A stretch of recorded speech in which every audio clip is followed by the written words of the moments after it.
projeto Saúde e Cidadania é uma parceria entre os cursos de Medicina, Jornalismo e Publicidade e Propaganda do Unifoa. Ele tem como objetivo fazer uma conexão com a população, visando contribuir com informações destinadas à promoção da saúde. Estamos aqui com o professor Marcos Ottoni, mestre em reumatologia há 10 anos, para falar um pouco sobre lúpus. Professor, o que é lúpus? Lúpus é uma doença autoimune, ou seja, uma doença que o seu próprio organismo produz anticorpos contra componentes do próprio organismo. Quais são as principais causas do lúpus? A etiologia do lúpus ela é desconhecida, né? Existem componentes, né, provavelmente genéticos, fatores ambientais e fatores hormonais que contribuem para o desenvolvimento, né, da produção de autoanticorpos, né, que é a grande característica, né, dessa doença, né? E os principais sintomas? Varia muito, né? Ele pode ter sintomas constitucionais inespecíficos, né, que a gente chama de febre, por exemplo, uma perda de peso, um mal-estar, né? Até sintomas de órgãos mais específicos, como o aparelho osteomuscular, né, como comprometimento articular, né, artrite, né, ou cutâneo, lesão cutânea, comprometimento neurológico, comprometimento renal. Então, vai variar muito a apresentação clínica dele. E devido a essa variedade de sintomas apresentados, o lúpus ele pode ser confundido com alguma outra doença? Pode, principalmente com as doenças que cometem, né, a articulação, né? Por exemplo, a artrite reumatoide, né? Então, o lúpus às vezes inicia um quadro clínico, né, de dores articulares, né, que são muito semelhantes à artrite reumatoide, né, ou a esclerodermia, ou até mesmo a polimiosite. Enfim, qualquer doença que acometa a articulação, né, entra no diagnóstico diferencial, né, principalmente acometendo mulheres jovens, né, que na faixa etária aí de 15 a 45 anos, que é a incidência máxima, né, dessa doença. Então, entra no diagnóstico diferenciais, na verdade, de qualquer doença que acometa a articulação em mulheres jovens, né? O senhor falou agora sobre as mulheres jovens, né? Esse seria um grupo foco, né, para poder se preocupar com o lúpus. Teria mais algum outro? Não, na verdade, quer dizer, o lúpus pode ser acometido em qualquer faixa etária, desde a infância, né, até pacientes idosos, né, mas a incidência maior é nessa faixa que eu falei, dos 15 aos 45, né, e a prevalência, né, quer dizer, as mulheres, né, elas têm uma incidência, uma possibilidade, uma probabilidade maior de ter lúpus, né, do que os homens, né? Isso vai numa proporção mais ou menos de cada paciente com lúpus, né, entre 9 a 15 pacientes com lúpus são mulheres, né? Então, existem 9 mulheres ou 15 mulheres, né, entre 9 e 15, para cada homem, né, com essa doença. Mas os homens também podem ter lúpus. E existe alguma justificativa para essa diferença? Não, a justificativa, quer dizer, provavelmente porque existem componentes hormonais, né? E aí, esses componentes hormonais, quer dizer, que devem contribuir para o desenvolvimento da doença, né? Por isso é que acomete principalmente quando? Na mulher, na fase jovem, né? Que é de 15, mais ou menos, 45, 50 anos de idade, né? Daí a incidência maior nessa faixa etária, né? E daí porque acredita-se que o mecanismo hormonal, né, e aí os hormônios femininos, né, é que também fazem parte, né, da patogênese, né, do lúpus. E no próximo bloco voltaremos a falar um pouco mais sobre lúpus. A lúpus é uma doença autoimune, como outras, que são também de base neurológicas. Elas têm um aspecto emocional bastante relevante dentro da composição e da configuração da doença como um todo. Geralmente, essas pessoas portadoras de lúpus são pessoas que consideram a sua relevância na vida pouco significativa. São pessoas que têm questões importantes com o desenvolvimento da sua afetividade e dos seus afetos. Isso não estamos querendo dizer que se tratem de pessoas boas ou ruins, não em absoluto. São pessoas que tiveram, muito provavelmente, na construção da sua afetividade, algum engodo, algo que prejudicou de uma forma ou de outra esse desenvolvimento. São pessoas introvertidas, na maioria das vezes, não isso sendo como regra geral, são pessoas tristonhas, que apresentam um ciclo de humor bastante alternado. São pessoas que têm questões importantes com a sua autoestima, são pessoas que têm uma predisposição a uma desconstrução de sonhos, elas não apostam nos seus sonhos. E aí surge o lúpus exatamente como um agressor daquela pessoa na sua própria constituição, não necessitando de um outro externo para que faça isso. Ou seja, de forma bastante prática, eu diria, tá tão ruim e é tão ruim, vamos destruir. E aí realmente o diagnóstico, tanto quanto o tratamento, torna-se muito mais eficaz se você tiver esse olhar biopsicossocial desse sujeito portador dessa doença. Não só questões fisiológicas, neurológicas, e reumatológicas, mas também questões emocionais, psicológicas e espirituais. Então, é esse olhar desse indivíduo como um todo, atentando para ele na sua integralidade. Geralmente existe uma predisposição, tanto de familiares quanto dos amigos e da rede social dos portadores de lúpus, de terem um olhar piedoso para essas pessoas.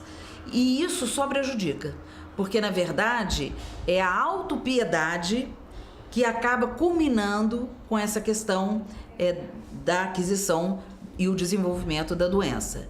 Na verdade, o que é necessário fazer é um tratamento também psicoterapêutico que possa nortear tanto a família quanto os amigos e o próprio sujeito portador da doença para uma nova performance diante da vida.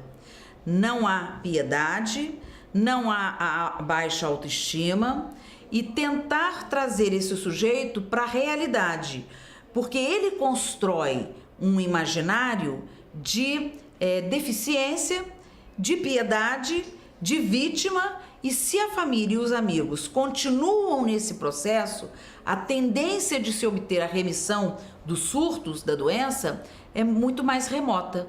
Trazer esse sujeito para olhar para si mesmo e para a sua realidade de uma forma verdadeira, extinguindo todas as suas fantasias, com certeza absoluta isso contribuirá e muito. E para isso é necessário que essa tríade que está acompanhando esse sujeito esteja bastante consciente de que é reforçando a sua autoestima, de que é trazendo esse sujeito para um protagonismo da vida, que estaremos ajudando. Geralmente as doenças autoimunes, entre elas o lúpus, são doenças de difícil diagnóstico, principalmente porque atravessa esses aspectos psicológicos. E é muito importante que essa pessoa que esteja passando pelos sintomas do lúpus e pelo início do deflagrar da doença, seja ouvida pelo profissional da saúde que aí está atendendo com bastante acuidade, com bastante cuidado, com uma escuta bastante ativa, para que ele não perca nenhum detalhe que possa levá-lo ao diagnóstico final. Detalhes que vão representar em tempo, e tempo é tudo que se precisa para tratar com uma doença, não só como o lúpus, como outras que estão aí no nosso meio. Estamos de volta com o Saúde e Cidadania, hoje com a presença do professor Marcos Ottoni para falar um pouco sobre lúpus. E professor, existe algum tipo de lúpus diferente ou é um tipo único? Não, existe o chamado lúpus induzido por drogas, né, que são algumas drogas que podem levar a um quadro clínico muito semelhante ao lúpus, né, e um lúpus que acomete só a parte cutânea, né, só lesões de pele, né. E existe alguma diferença de sintoma ou de tratamento para esses tipos de lúpus? Sim, o lúpus induzido por drogas, né, é um lúpus que quando você retira drogas, ele diminui, né, desaparece a intensidade e não volta mais, né? O lúpus cutâneo são drogas específicas, né, para melhorar, né, a sintomatologia. Quer dizer, o lúpus cutâneo é o seguinte, não há manifestações sistêmicas, quer dizer, não há comprometimento pulmonar, renal, articular, é só cutâneo. E só para esclarecer também, quando o senhor fala sobre o lúpus induzido por drogas, essas drogas seriam só drogas ilegais ou seriam medicamentos também tomados de forma abusiva? Não. Quando a gente fala drogas no sentido de drogas legais, não é drogas ilegais, não. Algumas drogas não são frequentes, mas a hidralazina, por exemplo, a procainamida, né, enfim, alguns medicamentos que podem induzir a isso. Na verdade, são medicamentos, né? E qual o tratamento indicado para cada tipo de lúpus? O tratamento vai depender do tipo de manifestação clínica que o paciente apresentar, né? Podem ser um tratamento com drogas mais simples, né, ou menos agressivos, por exemplo, anti-inflamatório associado à cloroquina, uma dose baixa, né, de prednisona, né, de glicocorticoide, né, ou dependendo da gravidade, né, da extensão da doença e da gravidade, doses mais elevadas, né, de glicocorticoide ou até mesmo drogas imunossupressoras. Então vai depender muito da manifestação e do órgão que tiver acometido na paciente, né?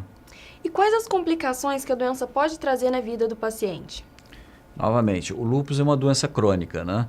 E que se caracteriza por exacerbação da doença, quer dizer, e remissão, né? Você controla a doença, o paciente fica assintomático. No período assintomático nenhum.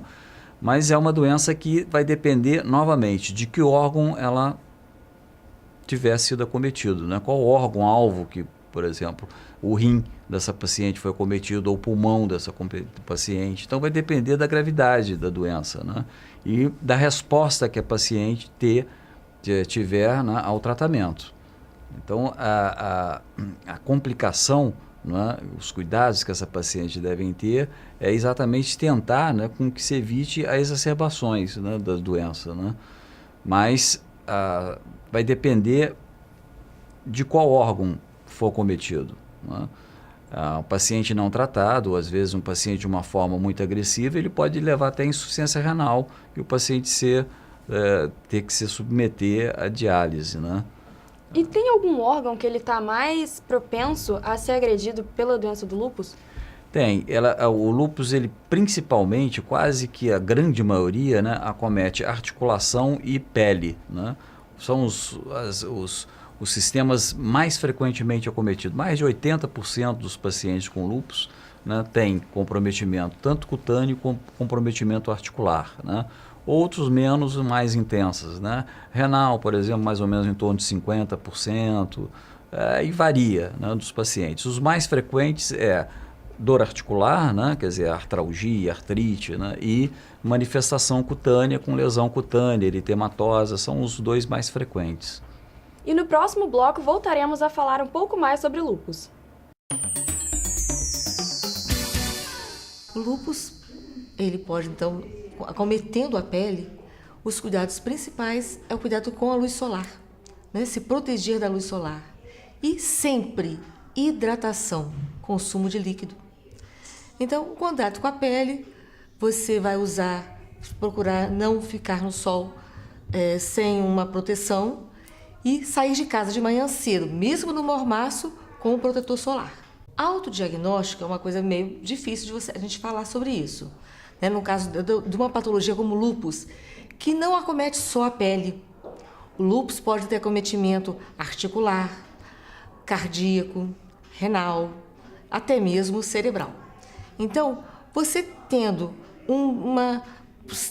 casos na família, você já pode procurar o seu médico para falar sobre isso. Você tendo alguma lesão na sua pele que piora no sol, o que vem aparecido recentemente, procure o médico para falar sobre isso. Notou alguma diferença na pressão arterial, sensação de frios nas mãos e nos pés, com dedos mais frios, pontas de dedos mais frios, meio arroxeados, dor articular, isso é, dor nas articulações, né? Procure o seu médico. Falar em autodiagnóstico no caso de lúpus não seria prudente, não seria o mais correto, né? O alerta é: tenho casos na família? Devo procurar realmente um médico para saber se eu tenho outros sintomas que possam pensar nessa patologia, porque é uma patologia sim de cunho genético. No caso do paciente com lúpus cutâneo principalmente, isso pode ser criar uma sensação de depressão, de querer se ficar mais sozinho dentro de casa, se recolher do restante da sociedade, e isso a gente não pode deixar. É uma doença que tem outras lesões mais sérias? Sim, mas a gente tem que estar sempre animar essa pessoa. O que a gente tem importante, no caso também do nosso familiar, é o cuidado, é o acolher, o estar sempre ao lado para que ele não se sinta só nesse momento. A automedicação é uma coisa que o brasileiro faz, né? E no caso de uma dor articular, uma dor na junta, né? Uma espinha, uma mancha que aparece no rosto, eu vou lá e peço para o farmacêutico, eu peço para o balconista, na realidade, me dá um remedinho para uma mancha, me dá um remédio porque eu estou com dor na junta. E aí a gente deixa passar um momento ideal de fazer um diagnóstico onde a lesão maior da doença poderia ser prevenida. Então, realmente, vamos evitar o consumo de anti-inflamatórios ou analgésicos ou cremes dermatológicos se eu não sei o motivo daquela lesão. Estamos de volta com Saúde e Cidadania, hoje com a presença do professor Marcos Ottoni para falar sobre lúpus. Professor, no primeiro bloco, o senhor falou sobre a incidência de mulheres terem lúpus. Existe a possibilidade da doença passar de mãe para filho? Existe o lúpus neonatal. No lúpus neonatal, a criança nasce e ela desenvolve um tipo de lúpus, né, que persiste, demora mais ou menos 6 meses, que é o tempo, né, que o anticorpo da mãe está presente, né, na criança, né, no recém-nascido. Né? Mas ela não é uma doença genética. Quer dizer, a mãe tendo lúpus não significa que o filho vai desenvolver lúpus. Né? O filho pode ter normal, né? Embora ele tenha um risco, né, por uma condição genética, né, maior, né, de ter lúpus, mas ele pode ser uma criança saudável e ter um desenvolvimento saudável e não ter lúpus. Né? Não é uma doença genética. Mesmo tendo lúpus neonatal, a criança pode ser curada e não desenvolver mais. Não é, ela, na verdade, ela tem esse lúpus neonatal pela presença do anticorpo da mãe, né, que está na criança quando nasce, né? Uhum. Como fator de proteção, a gente sabe disso, né? Quer dizer, durante 6 meses, né, existe o anticorpo, né, da mãe, né, no recém-nato, né? E após 6 meses ele desaparece esse anticorpo, né? E aí desaparece também toda a sintomatologia. Esse é chamado lúpus neonatal, né? Mas não existe, quer dizer, o sentido a mãe tem lúpus, o filho vai ter lúpus. Isso não significa que ele vai ter lúpus. Ele pode ter uma criança normal e nem ter lúpus neonatal. Entendi. Né? E quais são as precauções que o paciente que tem lúpus precisa de ter ao longo da vida? A principal precaução é evitar o uso excessivo do sol, né?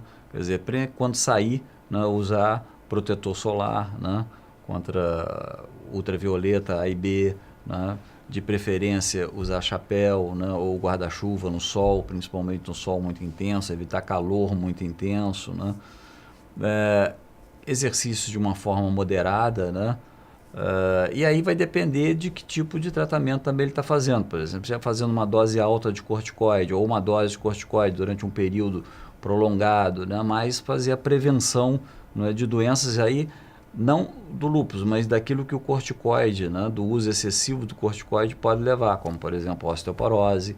Né? Então você deve prevenir essas doenças, né, as doenças cardiovasculares, né, diminuir aí a ingesta de gordura, né, controlar o colesterol, o triglicerídeo, né, mas principalmente evitar luz solar, né, excessiva, que é uma causa que pode exacerbar o lúpus, né? E as manifestações cutâneas, inclusive. E sobre essa precaução, né, para poder evitar a luz solar, a gente vê muito nos noticiários falando que é importante tomar sol, até por causa da osteoporose também, da síntese da vitamina D. A pessoa que tem lúpus, como ela convive com isso? Não, ela convive normalmente, não é você não vai ficar no escuro, não vai só sair à noite, não, você vai ter uma vida normal, mas evitar, né, a pequena exposição solar, o suficiente, né, contra a osteoporose ou a vitamina D, é uma pequena exposição solar, basta, né, é o suficiente, não vai interferir em paciente com lúpus. E existe alguma forma de prevenir o lúpus? Não, infelizmente não, até porque nós não sabemos direito qual é a causa, né? A etiologia dele é desconhecida. Então nós não sabemos, sabemos que existem pessoas, né, que têm um risco maior de desenvolver o lúpus, né, que são aquelas pessoas que existem, que parentes, né, próximos, né, principalmente mãe e tal, que tenham lúpus. Né? Mas não há como você prevenir, né? Não há como prevenir porque a etiologia dela é desconhecida. Entendi. Muito obrigada, então, pela sua participação, professora, aqui no Saúde e Cidadania. E o nosso programa fica por aqui. Até a próxima!